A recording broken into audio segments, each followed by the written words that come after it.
भारत का एक ऐसा शहर जहां सफेद बाघ रहते हैं, जहां एशियाटिक शेरों की दहाड़ है और 700 से ज्यादा मंदिर हैं, जिसे देवताओं या मंदिरों का घर कहा जाता है और जिसे त्योहारों की नगरी कहें तो गलत नहीं होगा। ये शहर गवाह है कलिंग के युद्ध और सम्राट अशोक के हृदय परिवर्तन का। ये शहर है तो स्मार्ट सिटी मिशन का हिस्सा, लेकिन पहले से ही काफी एडवांस है, जहाँ कई भाषाएं बोली जाती हैं और बौद्ध, जैन, हिंदू हर धर्म के लिए खास है। दोस्तों, हम बात कर रहे हैं खूबसूरत शहर भुवनेश्वर की, तो चलिए फिर एक साथ चलते हैं भुवनेश्वर के सुहाने सफर पर। लेकिन हाँ, वीडियो में आगे बढ़ने से पहले हमारे चैनल को सब्सक्राइब करके बेल आइकन जरूर दबा दीजिएगा। दोस्तों, भारत में क्षेत्रफल के लिहाज से 8वां और जनसंख्या के हिसाब से 11वां सबसे बड़ा राज्य है ओडिशा या उड़ीसा, जो पूर्वी भारत का बेहद ही मनमोहक शहर है। पूर्वी तट पर स्थित ये राज्य अपनी संस्कृति, गौरवशाली इतिहास, जीवंत कला, वास्तुकला और विभिन्न भाषाओं के लिए जाना जाता है। वैसे तो पुरी, कटक, मयूरभंज, संबलपुर जैसे 30 जिले राज्य की शोभा बढ़ाते हैं, लेकिन राज्य का एक हिस्सा ऐसा भी है जिसके बिना ओडिशा की कहानी अधूरी है, और वो है भुवनेश्वर। भुवनेश्वर न सिर्फ ओडिशा का सबसे बड़ा शहर है, बल्कि कैपिटल सिटी होने के साथ साथ आर्थिक, एजुकेशन, सांस्कृतिक हब भी है। कुल 186 वर्ग किलोमीटर के एरिया में फैले हुए इस शहर की कुल आबादी है 12,89,000। भुवनेश्वर के इतिहास की बात करें तो ये 3000 साल पुराना माना जाता है। वर्तमान में शहर को पूर्व का काशी और स्टार्टअप हब ऑफ इंडिया जैसे नामों से जाना जाता है। खोरधा जिले में स्थित भुवनेश्वर को कलिंग के युद्ध के लिए खास तौर से पहचाना जाता है। 262-261 ईसा पूर्व के बीच लड़ा गया कलिंग का युद्ध भुवनेश्वर में ही लड़ा गया था। धौली पहाड़ियों पर लड़े गए इस युद्ध के बाद ही अशोक द ग्रेट एक लड़ाकू योद्धा से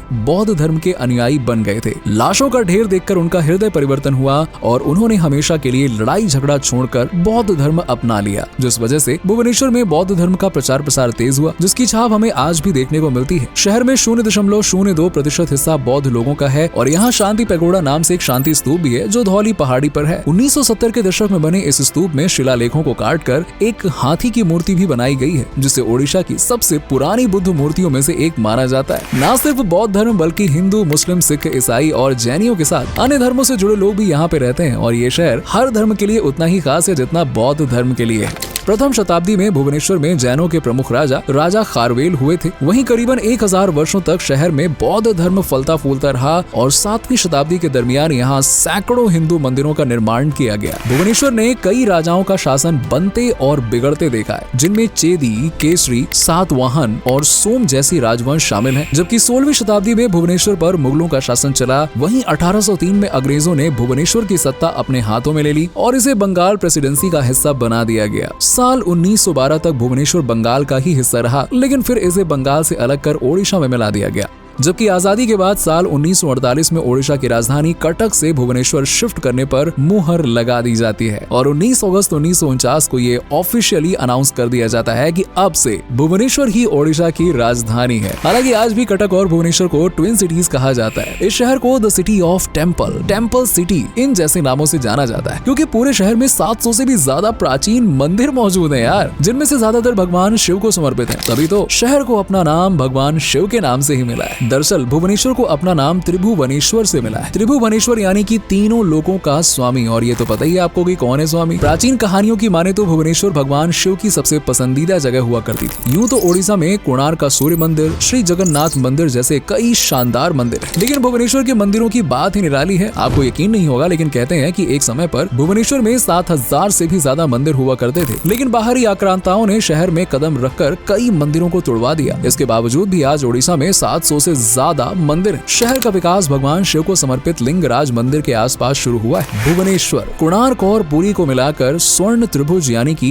गोल्डन ट्रायंगल कहा जाता है, क्योंकि ये तीनों ही स्थान पर्यटकों के लिए आकर्षण का मुख्य केंद्र है। शहर में बोली जाने वाली मुख्य भाषाओं में ओरिया है, जिसे ज्यादातर आबादी बोलती है, लेकिन क्योंकि भुवनेश्वर मिली जुली संस्कृति और कई धर्मों का घर है, तो यहाँ नेपाली, बांग्ला, असमिया, मैथिली, हिंदी और अंग्रेजी जैसी भाषाएं भी चलन में है। हालांकि आधिकारिक काम ओरिया भाषा में ही पूरे किए जाते हैं और यही राजभाषा का दर्जा भी प्राप्त करती है। दोस्तों, भारत में चल रहे स्मार्ट सिटी मिशन के तहत सेलेक्टेड 100 शहरों की लिस्ट में एक नाम भुवनेश्वर का भी है, जहां आज बड़े बड़े मॉल्स, ऊंची ऊंची बिल्डिंग्स, साफ चिकनी सड़कें और कारखाने, फैक्ट्री, सर्विस सेक्टर, बैंक, तमाम चीजें हैं जो लोगों के रोजगार का जरिया है। इसके अलावा कृषि और टूरिज्म सेक्टर भी शहर की आय में तेजी से इजाफा कर रहे हैं। शहर की प्रति व्यक्ति आय भी दिन दुगनी रात चौगनी तरक्की कर रही है। भुवनेश्वर में रहने वाले प्रत्येक व्यक्ति औसतन 1,50,000 रुपए की कमाई तो करता ही है। कागज, इस्पात, ऑटोमोबाइल, खाद्य और फार्मा उद्योग उद्योग की जड़ें शहर में सबसे ज्यादा मजबूत मानी जाती हैं, जिसके चलते भुवनेश्वर की जीडीपी लगातार ग्रो कर रही है। इसे स्टार्टअप करने के लिए भी बेस्ट शहर माना जाता है। विज्ञान और पर्यावरण केंद्र की एक रिपोर्ट के अनुसार भुवनेश्वर रहने के लिहाज से चौथा सबसे बेस्ट शहर है और इस शहर को भारत की चुनिंदा प्लान्ड सिटीज में भी गिना जाता है, जिसका डिजाइन जर्मन वास्तुकार ओट्टो कोनिग्सबर्गर ने तैयार किया था। साथ ही इसे भारत के सबसे साफ सुथरे और हरे भरे शहरों में भी गिना जाता है। शहर में सैकड़ों पार्क, पेड़ पौधे और नदी, झरने, तालाब सब कुछ मौजूद है, जिस कारण यहाँ के लोगों को पीने के लिए साफ पानी मिलता है। बीते कुछ सालों में इस शहर ने काफी तेजी से तरक्की की है। इन दिनों भुवनेश्वर में एक वर्ल्ड ट्रेड सेंटर बिल्डिंग के निर्माण का कार्य भी जोर शोर से चल रहा है, जो लगभग तैयार होने को ही है। इस बिल्डिंग की खासियत ये है कि तैयार होने के बाद ये भुवनेश्वर की सबसे ऊंची बिल्डिंग होगी, जबकि ओडिशा की सबसे ऊंची इमारतों में भी शुमार होगी। इसी शहर में पूर्वी तटीय रेलवे का मुख्यालय भी मौजूद है।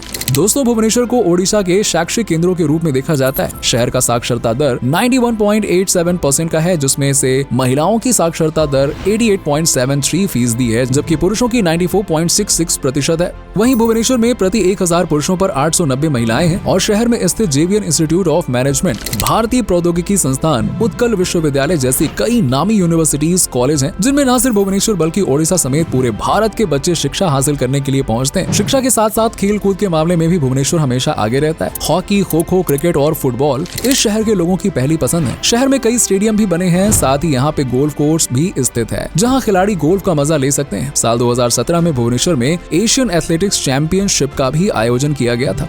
इसी शहर ने देवाशीष मोहंती जैसे फेमस क्रिकेटर्स भी दिए हैं। भुवनेश्वर शहर अपनी संस्कृति, परंपराओं के लिए काफी फेमस है। यहाँ के डांस फॉर्म्स, हैंडीक्राफ्ट और मिट्टी से बनी कलाकृतियाँ क्या ही कहना, किसी को भी मंत्रमुग्ध कर सकती हैं। शहर में ओडिसी एक लोक नृत्य है, जो न सिर्फ भुवनेश्वर बल्कि पूरे ओडिशा का सबसे पसंदीदा और पारंपरिक डांस है। इस शहर को त्योहारों का शहर कहा जाए तो ये भी गलत नहीं होगा। होली, दीपावली, रक्षाबंधन, दशहरा, दुर्गा पूजा, नवरात्रि, गणेश चतुर्थी यहाँ के प्रमुख त्योहारों में से एक है। दुर्गा पूजा के दौरान तो पूरा शहर मानो अलग ही उत्साह में डूब जाता है। हालांकि इनके अलावा कलिंग महोत्सव, धौली कलिंग महोत्सव, छठ और राजरानी संगीत महोत्सव शहर की शान है। लेकिन आन बान और शान है जगन्नाथपुरी की रथ यात्रा। इस यात्रा के दौरान पूरा भुवनेश्वर, इवन ओडिशा इकट्ठा हो जाता है और बेहद ही भव्य तरह से भगवान जगन्नाथपुरी की रथ यात्रा निकाली जाती है। इस दौरान भव्य मेलों का आयोजन भी किया जाता है और रथ यात्रा का आनंद और भगवान जगन्नाथ का आशीर्वाद लेने के लिए शहर में देश विदेश से लोग खींचे चले आते हैं। भुवनेश्वर की इक्कत साड़ियों को आज दुनिया भर में पसंद किया जाता है। इन साड़ियों की खासियत होती है कि इन्हें हाथों की कारीगरी से तैयार किया जाता है। साड़ियों के अलावा शहर का खान पान भी पर्यटकों को अपनी ओर आकर्षित करता है, वेज हो या फिर नॉन वेज। शहर में मिर्च मसालों का ऐसा तड़का लगाया जाता है कि हर डिश जुबान पर चढ़ जाती है, यकीन मानो। कोलकाता की तरह यहाँ के लोग भी मछली खाने के भाई क्रेजी फैन है यार, क्रेज है इनमें। माचा घंटा भुवनेश्वर सहित पूरे ओडिशा की पसंदीदा डिश है, जिसे फिश से ही तैयार किया जाता है और जिसे नहीं खाया तो क्या ही खाया फिर। इसके अलावा मच्छा झोलो, जिसे आम भाषा में फिश करी कहते हैं, उसे भी यहाँ पे लोग चावल के साथ जायका लेकर खाते हैं। साथ ही आलू दम, दही पकला, डालमा, संतुला जैसी कई डिशेज हैं जो भुवनेश्वर बार बार जाने को मजबूर करती हैं। बात करें शॉपिंग की तो भुवनेश्वर में महिलाओं को इक्कत साड़ियों को लेना बिल्कुल नहीं भूलना चाहिए और यहाँ के चांदी बाजार में जाकर आभूषणों को भी ट्राई करें, जिनकी कारीगरी बेहद अद्भुत और निराली होती है। भुवनेश्वर में हस्तशिल्प वस्तुएं, चीनी मिट्टी से बने बर्तन जैसी चीजें भी बहुत फेमस है, जिन्हें खरीदने के लिए दूर दूर से लोग यहाँ पे आते हैं। शॉपिंग के अलावा घूमने की बात करें तो भुवनेश्वर में आकर्षण का केंद्र है प्राचीन भास्करेश्वर मंदिर, जो भगवान शिव को समर्पित है और अपने आकार, वास्तुकला के लिए फेमस है।